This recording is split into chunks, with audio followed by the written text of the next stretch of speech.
Une résidence pour aînés, le garage municipal et un nouveau terrain de camping sont en construction à Chandler. Ariane Aubert-Bonne en discute avec le maire suppléant Bruno-Pierre Godbout. Je reçois Bruno-Pierre Godbout, qui est maire suppléant à la ville de Chandler. Bonjour. Bonjour Ariane, ça va bien? Oui, merci beaucoup. Et vous? Extrêmement bien, oui. Super. Donc, plusieurs sujets sur la table aujourd'hui. Tout d'abord, il y a un complexe d'habitation pour aînés qui est en construction présentement à Chandler. Donc, parlez-moi un peu du projet. Oui, la construction a débuté la semaine dernière. C'est un projet qui est chapeauté par un OSBL formé de bénévoles qui se nomme Habitation des aînés, dont la ville est partenaire au niveau financier là, sur différents services qu'on va offrir au complexe, au complexe et au logement, dans le fond. Donc, la construction a débuté la semaine dernière, comme je disais. C'est une construction de 30 logements qui est destinée là, aux 65 ans et plus, qui va être gérée là, par l'OSBL, que je disais, Habitation des aînés. C'est un projet là, évalué là, à 9 millions qui a été aidé par plusieurs paliers de gouvernement, autant fédéral qu'au provincial. Donc, la construction est débutée, donc on est très content. C'est certain que ça va apporter là, un mouvement immobilier probablement cet automne qui va libérer différents logements, différentes maisons. Donc, il va y avoir plus d'options là, pour les familles là, que présentement. Très bien. Donc, quel est le rôle de la ville dans ce projet-là? La ville, dans le fond, a donné un crédit de taxe, a apporté les services. Donc, c'est certain que c'est des projets d'envergure comme ça prend une part du milieu.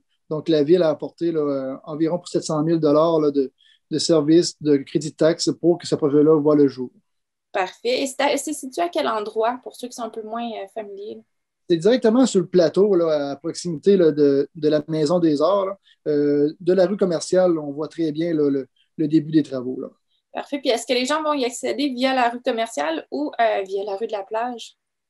Les gens vont y accéder via la rue c'est situé sur la rue McGrath, mais oui, via la rue de la plage ou le Schneid. Parfait. Donc, on situe un peu mieux là, l'endroit. Donc, on va rester toujours dans la thématique de la construction. C'est parti pour le garage municipal. Oui, absolument. Là, un dossier qui a fait quand même couler beaucoup d'encre au cours des dernières années, là, mais on est très heureux là, que ce projet-là voit le jour. Il va être situé là, dans le parc industriel. Le contracteur est arrivé, l'habitation construction Matane est arrivé en fin de semaine. Les travaux sont débutés. Un projet d'évaluer environ à 3,5 millions avec une belle subvention de 70 %. On s'entend, notre garage municipal là, au centre-ville était à fin de vie utile, ne répondait plus aux normes de la CNESST. Donc, on est extrêmement heureux là, pour nos employés, puis inévitablement, ça va augmenter l'efficience des services là, à la population. Donc, c'est le dossier majeur, là, d'ailleurs, là, qui va être dans notre ville là, au courant de l'été. Donc, est-ce qu'on a un échéancier de construction? Selon vous, là, quand est-ce que le garage pourrait entrer en opération? Selon nous, là, novembre ou décembre 2020, là, 2021, ça va être livré. OK, donc c'est vraiment très, très rapide en tout cas, du moins s'il n'y a pas de pépins jusque-là. Vous avez parlé de fin de vie utile pour l'autre garage municipal. Si on récapitule un peu l'emplacement du garage, son coût de construction aussi, ça avait beaucoup suscité de débats à la ville de Chandler. Oui. Finalement, le dénouement actuel, est-ce que ça convient à l'ensemble du conseil? Oui, bien, on avait, dans le fond, c'est certain que la majorité du conseil municipal, au départ, aurait aimé conserver le garage au centre-ville, étant donné qu'on est beaucoup plus proche des services essentiels, etc., puis qu'on est à quand même 2 kilomètres là, du centre-ville dans le parc industriel. Mais on avait fait des études de sol là, pour savoir si c'était possible au centre-ville et on n'était pas capable de le faire dans des coûts raisonnables. Donc, le conseil là, a pris la bonne décision d'aller dans le parc industriel, puis c'est unanime maintenant, là. On est très heureux là, que ces travaux-là débutent là, présentement. Parfait. Vous avez retrouvé un consensus là, autour du projet, si je comprends bien. Oui, absolument. Ça va très bien là, depuis quelques mois, là. Parfait. Maintenant, un dernier sujet. Je voyais au dernier ordre du jour de l'Assemblée municipale que vous alliez concevoir un camping de débordement. Donc, expliquez-moi quel est le projet. Oui, c'est un dossier qui est sur la table depuis quand même quelques années. Puis certain qu'avec la problématique que certaines municipalités ont vécue l'année dernière, certains citoyens nous demandaient d'être en mode solution. Puis nous, ce qu'on a décidé de faire, là, c'est d'ouvrir un camping 24-48 heures. un camping de débordement qui va avoir environ entre 60 et 80 emplacements. On sait présentement là, que le Beau de Pabot et les campings privés sont déjà complets pour l'été 2021. Donc, nous, ce qu'on veut offrir, c'est vraiment là, une solution, un plan B là, à l'offre touristique. Puis, c'est certain que ça va être fait à moindre coût. Là, puis également, on va avoir un service de vidangeage là, qui est souvent demandé là, par plusieurs roulottes, campeurs, Winnebago. Donc, on va l'offrir également à des coûts. Donc, c'est certain qu'on est content. Ça va se faire quand même à moindre coût. Puis, on va aller chercher des nouveaux revenus là, qui vont nous permettre de réinvestir ailleurs dans la municipalité. Donc, ce projet-là, est-ce que ce serait pour cet été déjà ou si ce serait pour l'été suivant? Oui, absolument. On vise que le camping serait en opération là, environ à la Saint-Jean-Baptiste. Donc, on va de l'avant dès cet été. C'est un camping que pour la première année, là, ne sera pas avec des services. Là. Ça va être vraiment rustique. Mais par contre, là, on a quand même dans la vision à moyen terme là, d'apporter des services autant d'électricité, d'eau. Donc, qui pourrait peut-être devenir là, dans quelques années là, un camping municipal. Donc, on parle de quel endroit pour l'implantation de ce camping-là?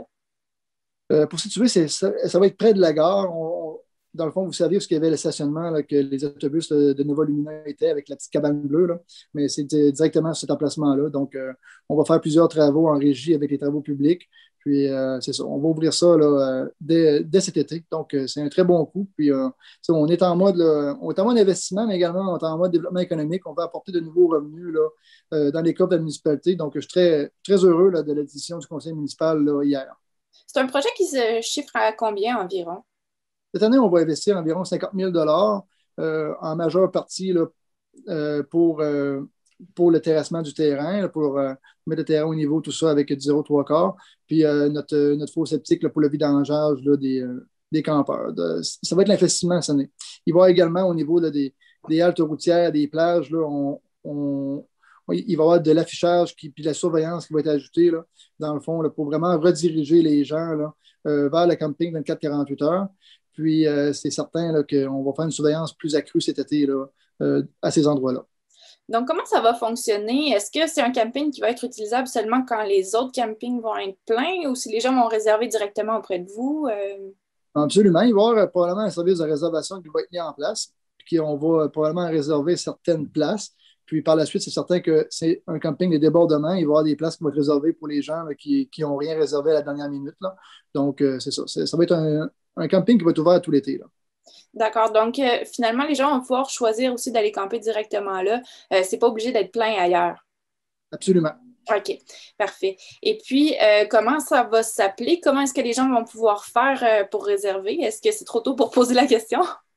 Je vais laisser le directeur général puis le coordonnateur municipal. Là, il va y avoir de la publicité, c'est certain, qui va être faite là, au cours des 2 prochains mois. Puis, je ne vais pas rentrer dans les détails, mais il va y avoir des annonces là, éventuelles là, par rapport au coût, par rapport au fonctionnement de réservation, tout ça. Là. Parfait. Puis, si je comprends bien, ce terrain de camping-là va vraiment être sous la gouverne municipale. Oui, c'est la ville qui va le gérer. Parfait. Donc, on parle aussi, j'imagine, de revenus là, supplémentaires pour la municipalité. Bien, on est allé quand même de façon conservatrice, là, à savoir que si on pourrait être plein, mettons, à la moitié de la capacité, puis ça pourrait engendrer environ des revenus de 120 000 juste pour cet été. OK, donc déjà, ça serait rentabilisé à partir de la première année. J'imagine que dans les années subséquentes, vous allez pouvoir faire des aménagements un peu plus élaborés aussi. Bien, comme je disais, c'est ça, dans le fond, ça va nous permettre, là, l'argent qui va être fait va nous permettre d'investir là, selon la volonté du conseil là, suite à l'élection là, de novembre, probablement pour améliorer les installations sur ce camping-là. Très bien. Donc, Bruno-Pierre Godbout, ça fait le tour de nos sujets pour aujourd'hui. Merci beaucoup pour votre temps, puis au mois prochain. Ça fait plaisir. Passez une belle journée. Merci.